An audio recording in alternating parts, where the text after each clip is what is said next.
Bonjour à tous.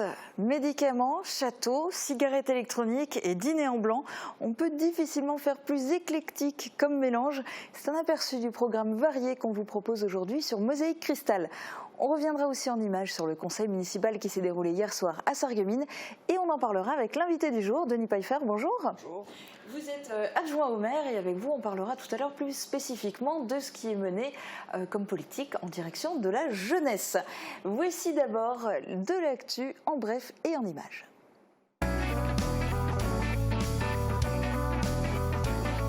Un gagnant toutes les semaines, toute l'année, c'est chez Best, votre centre commercial à Paris-Bersvillers.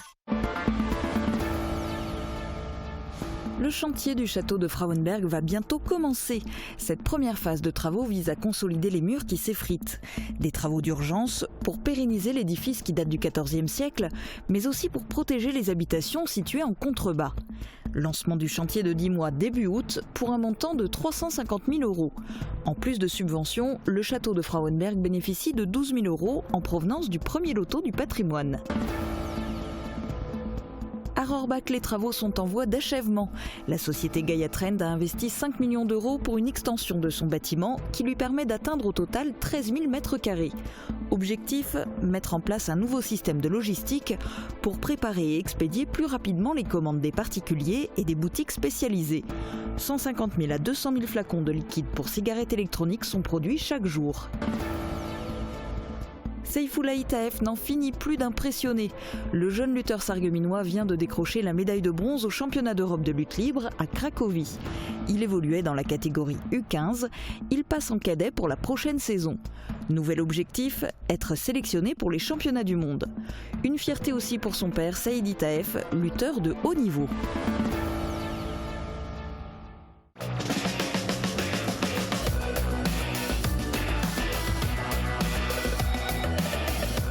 La médiathèque de l'Agglo, l'innovation au service de la culture.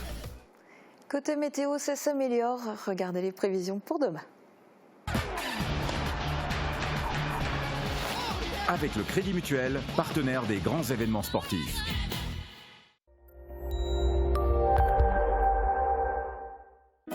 Le soleil est généreux de son lever à son coucher, même si quelques nuages circulent ici et là en fin de journée.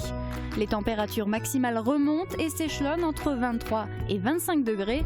Demain, nous serons le mercredi 10 juillet, nous fêterons les Ulriches. Le soleil se lèvera à 5h37 pour se coucher à 21h30. Excellente journée à tous.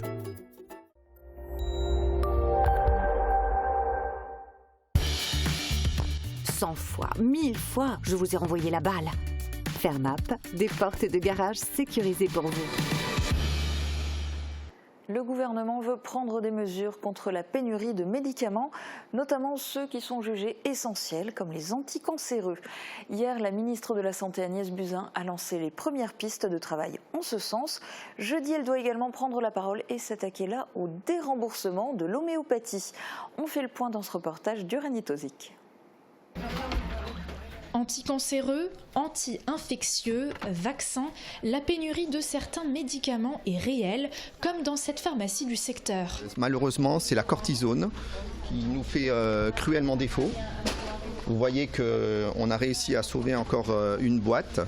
L'explication, elle est simple, c'est que le site de production se trouve principalement en Chine.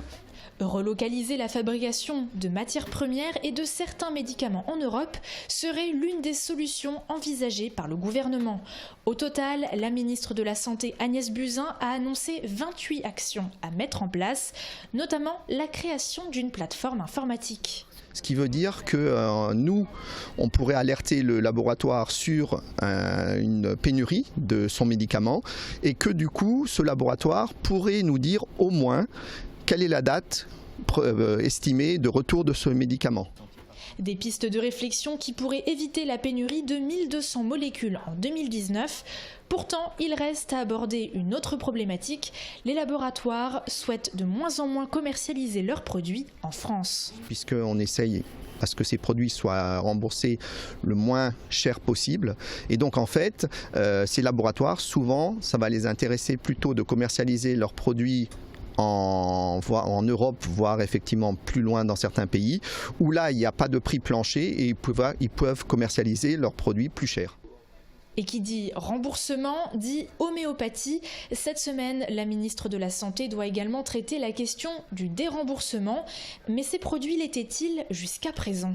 Il y a d'une part les spécialités, donc qui sont commercialisées par les laboratoires qui ne sont pas remboursés. Et vous avez tout un pan de l'homéopathie où là vous avez des unitaires, donc des tubes granules ou des doses. Et là, la plupart sont remboursés. Soit 95% pour ces derniers. Mais le déremboursement total serait une erreur pour ce titulaire qui exerce depuis 30 ans. Alors j'ai eu l'habitude tous les 10 ans qu'on remette cette question à l'ordre du jour. Finalement chaque fois le médicament homéopathique est moins bien remboursé mais il reste remboursé.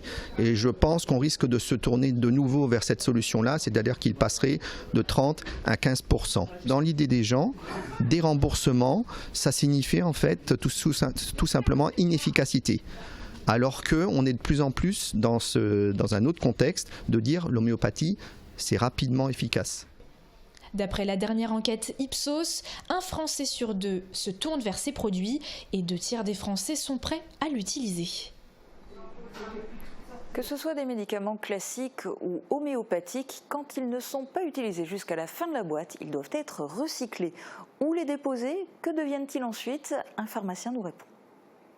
Alors, est-ce que vous récoltez beaucoup de médicaments pour le recyclage ?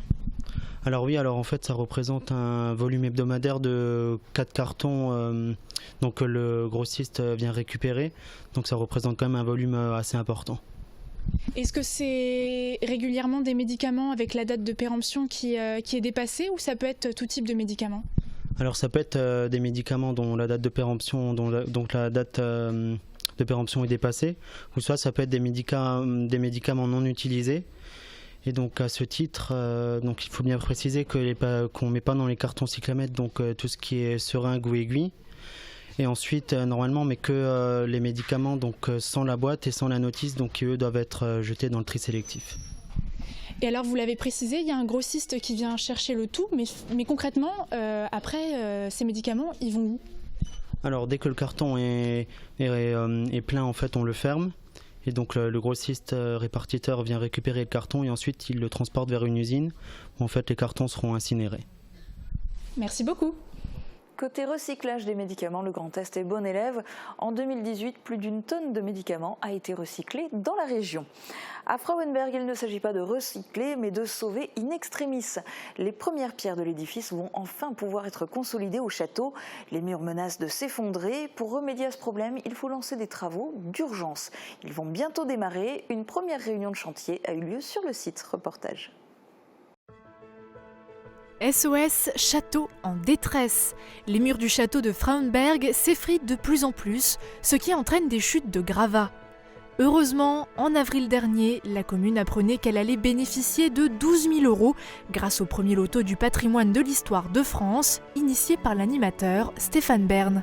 Un coup de pouce financier qui contribue à lancer les travaux les plus urgents.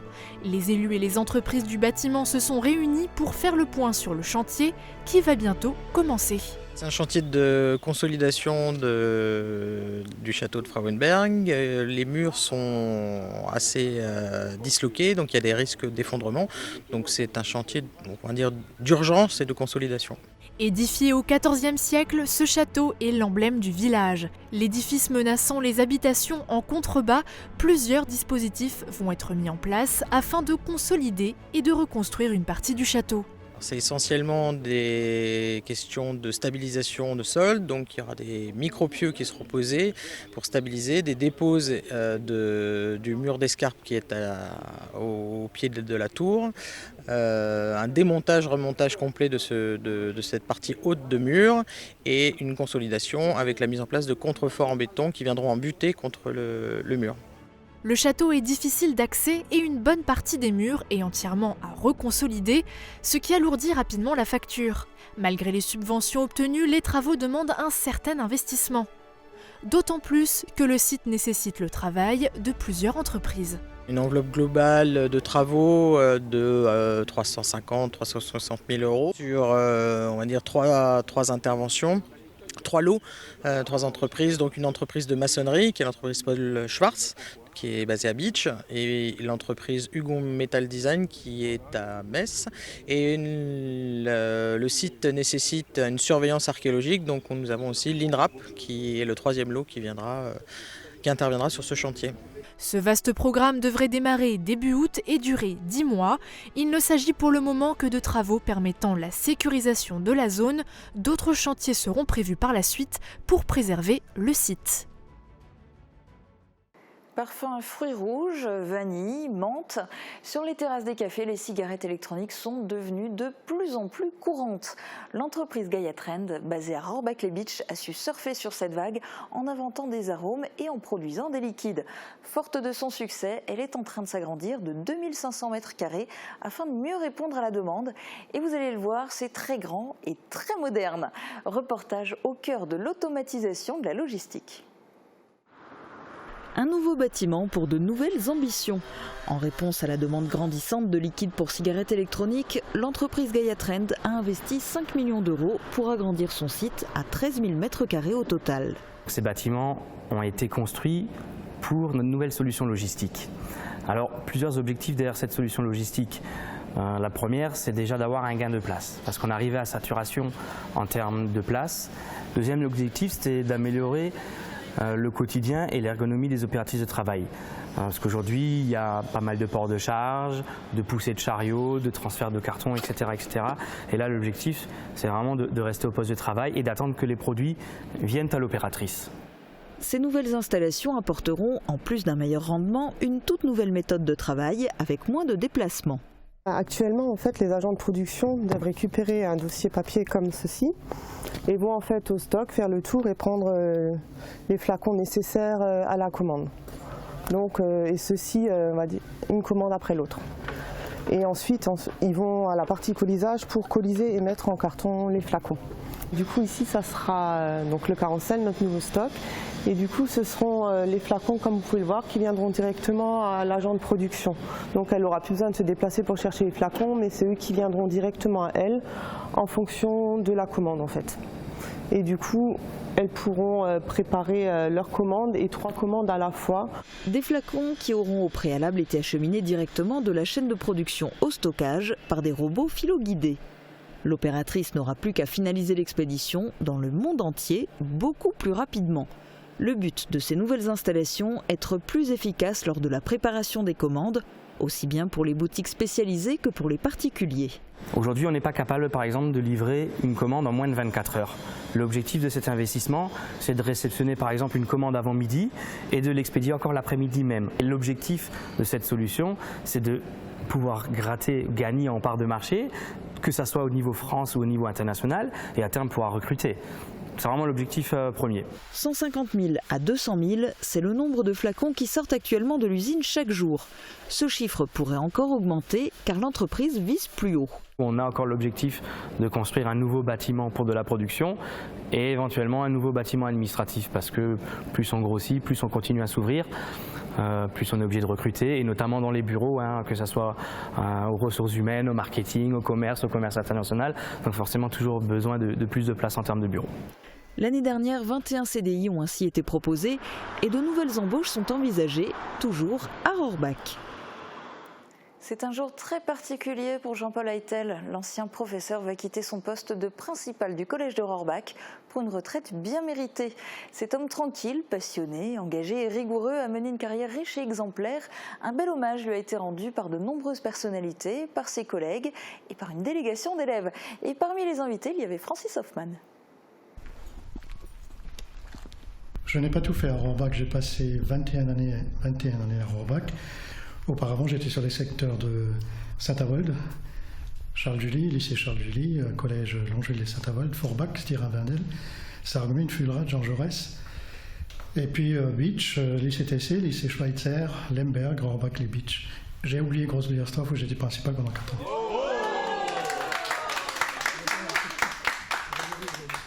Donc 45 années de dur labeur. Quand je dis dur labeur, ça veut dire que je suis quelqu'un qui s'est toujours énormément investi, déjà dans mon métier de professeur. Et puis après, dans les années de direction, vous vous doutez bien que les contraintes sont lourdes. mais je les ai toujours remplis avec conviction et avec beaucoup d'énergie. Je dirais avant tout que partout où je suis passé, j'ai connu un esprit collégial et convivial, peut-être encore plus à Groß-Wilmersdorf et Rohrbach-les-Bitches. Donc ça ne m'a pas pesé du tout. Je me suis beaucoup investi, j'ai beaucoup initié les choses, mais j'ai beaucoup encouragé aussi les initiatives qui se sont dévoilées au niveau des enseignants, au niveau de la vie scolaire ou du service de restauration, qui est d'ailleurs très impliqué aussi. 2 mots sur lui, c'est un principal ferme et disponible. Ferme sur les principes, ferme sur le règlement, il faut de ça pour que l'établissement scolaire puisse fonctionner, que la vie en communauté puisse fonctionner, et disponible, puisque c'est quelqu'un d'éminemment humain qui effectivement permet, lorsque les problèmes sont là, de les régler par discussion. Les jeunes d'aujourd'hui ont un potentiel encore énorme, sauf qu'ils sont beaucoup plus soumis à des sollicitations extérieures.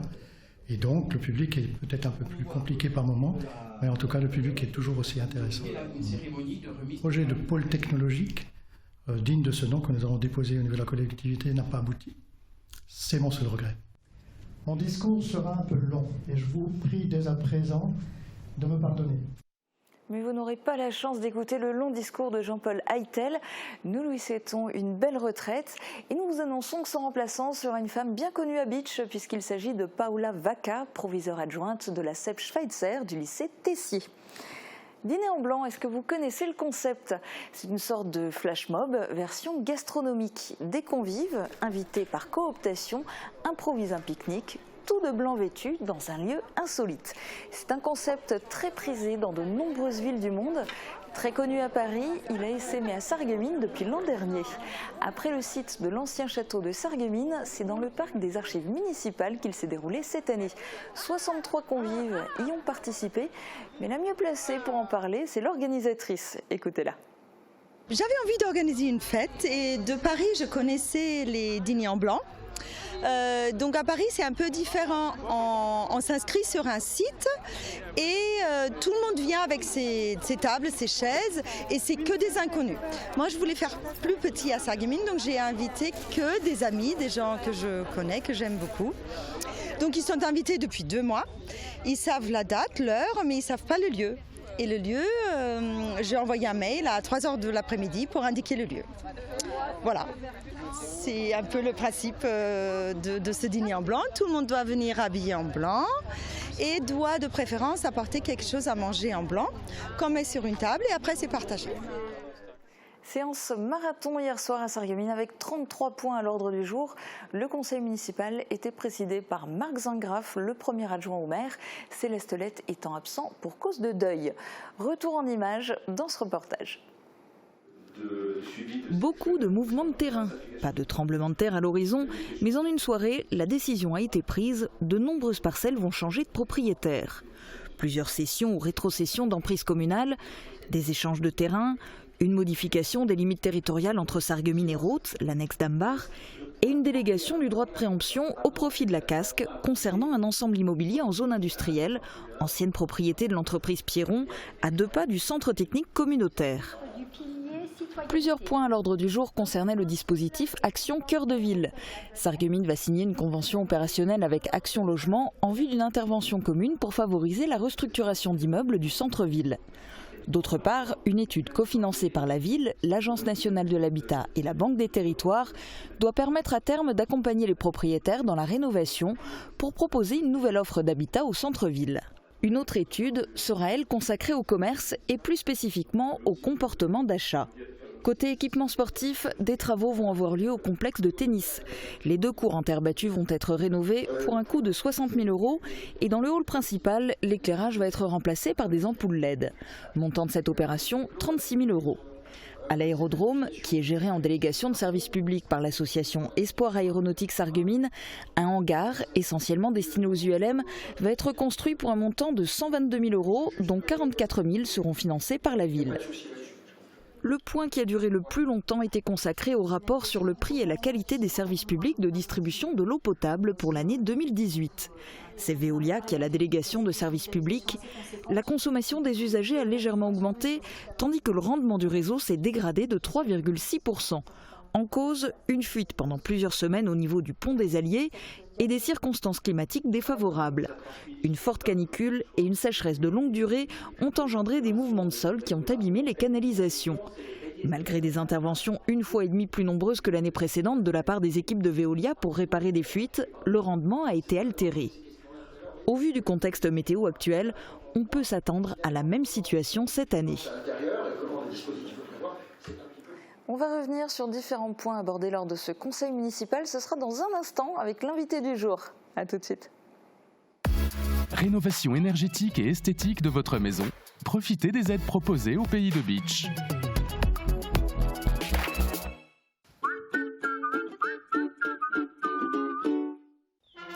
Samedi 13 juillet, pour la fête nationale, la ville de Sarreguemines vous invite à un grand bal populaire et à des animations diverses sur le parking de l'hôtel de ville. À 20h45, un ensemble de choristes interprétera la Marseillaise place Sibylle, suivi d'un défilé des sapeurs-pompiers. Dès 23h, le plus beau feu d'artifice de la région sera tiré des berges de la Sarre, avec pour thème Magellan et une incroyable mise en lumière du Casino des Faïenceries.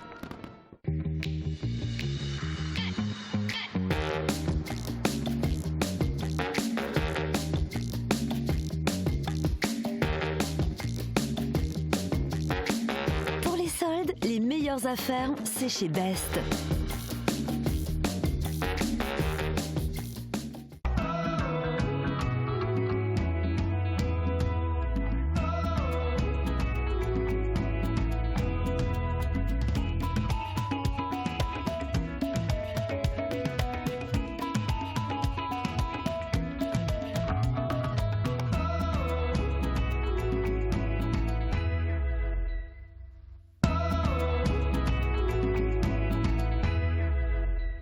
Votre spécialiste bien-être, c'est Sonatec France. Alexandre Pfeiffer vous accueille dans son showroom de Sarreguemines. Découvrez nos cabines infrarouges, sauna, hammam. Sonatec dispose d'un grand choix de produits aux lignes épurées dans toutes les tailles et finitions. Vous trouverez aussi de nombreux accessoires et pièces détachées. Particuliers ou professionnels, demandez conseil et laissez-vous guider. L'atelier gourmand, l'étape gourmande en zone industrielle de Sarreguemines. Du pain frais toute la journée, des pâtisseries artisanales, des menus pour tous les goûts avec le wrap Viva Mexico et le hamburger Bacon New York. Passez nous voir et pensez au drive. En ce moment, profitez d'un instant fraîcheur avec nos délicieuses glaces. Il y a forcément un parfum dont vous raffolerez. Toutes les tendances déco sont chez Pink, saison par saison. Et pour toutes les occasions, votre paradis déco vous accueille sur plus de 1000 mètres carrés. Venez chez nous. En plus, le parking est gratuit à l'arrière du magasin. Pink, à Sarrebruck, à côté de l'Europa Galerie.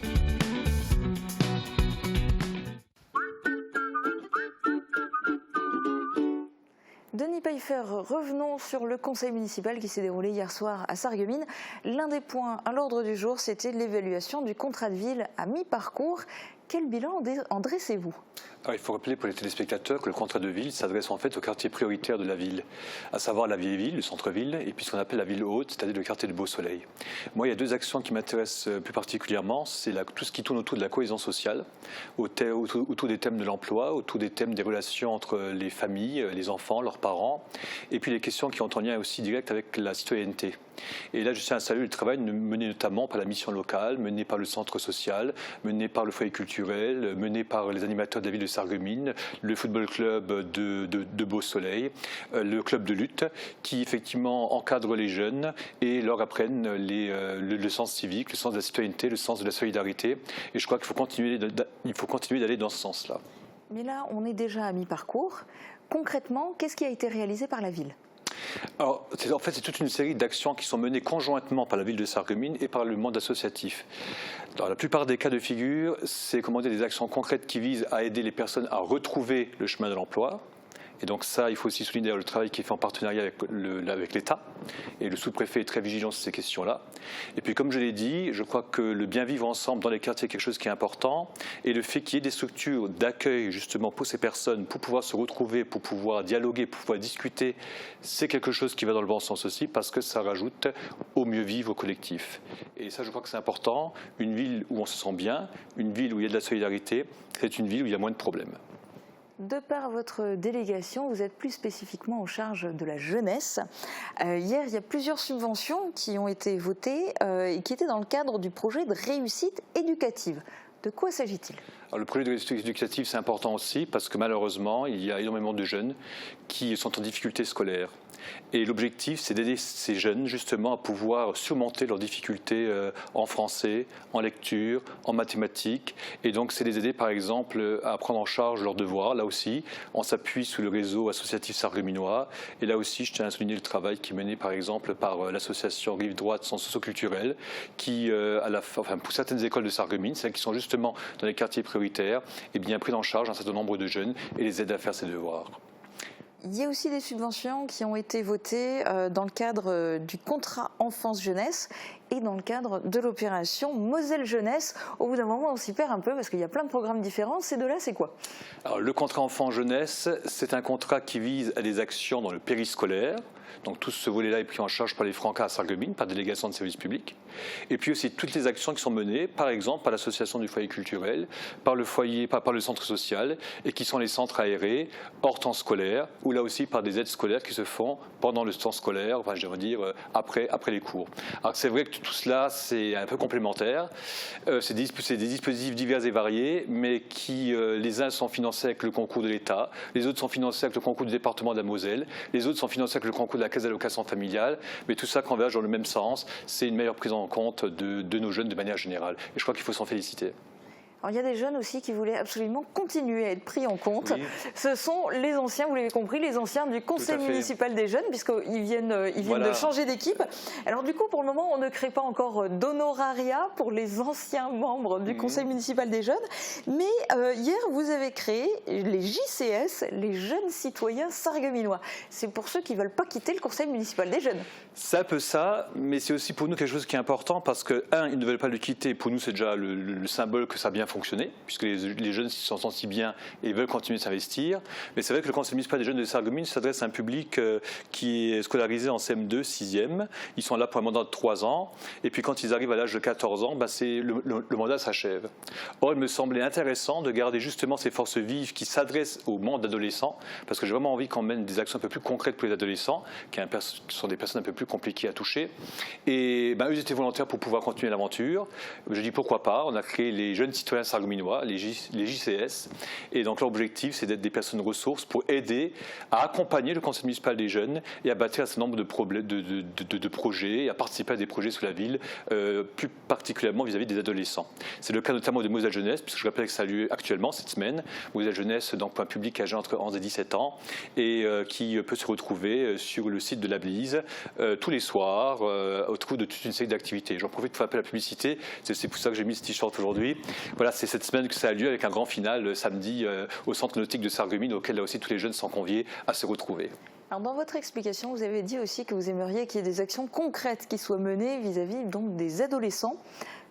Quels sont les exemples? Vous aimeriez quoi? Moselle Jeunesse, c'est justement un exemple d'action concrète.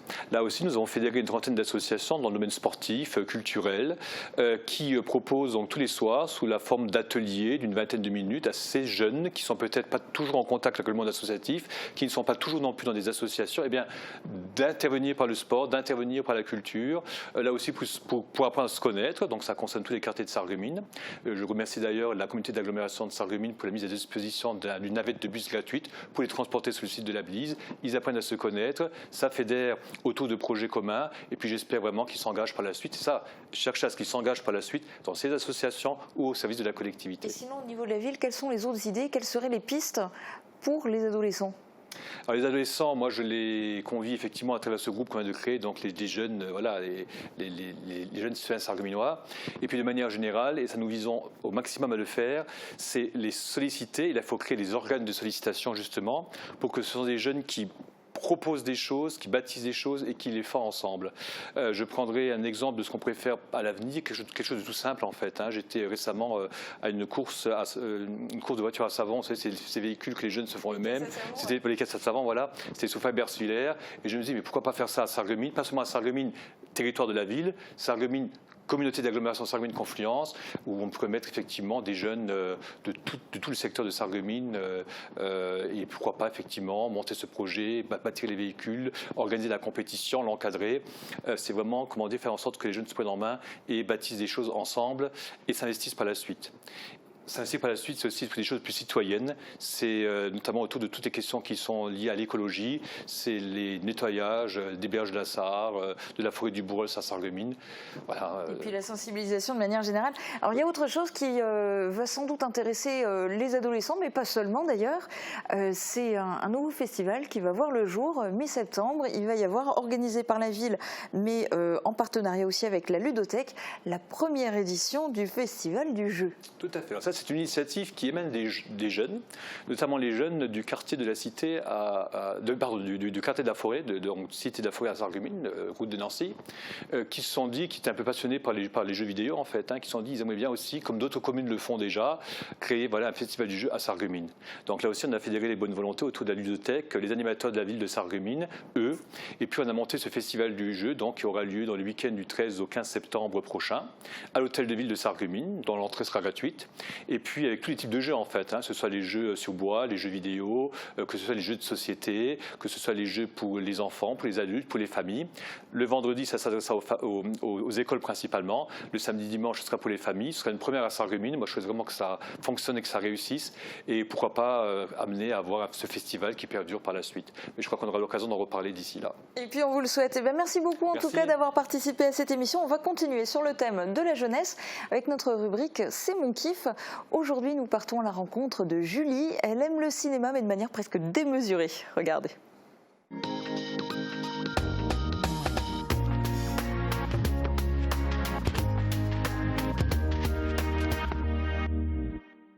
Je m'appelle Julie, j'ai 15 ans et ma passion c'est le cinéma. Je regarde constamment des films, des séries, des tournages ou alors des interviews dans ma salle de cinéma. Je tire ça de mon papa qui lui aussi est un très grand fan. Ce que j'aime surtout avec le cinéma, c'est pouvoir le partager avec ma famille, avec mes amis. Et du coup voilà, j'ai dans ma salle un très grand mur rempli de DVD de tous les genres, vraiment, parce que je regarde de tout, des plus anciens aux plus récents.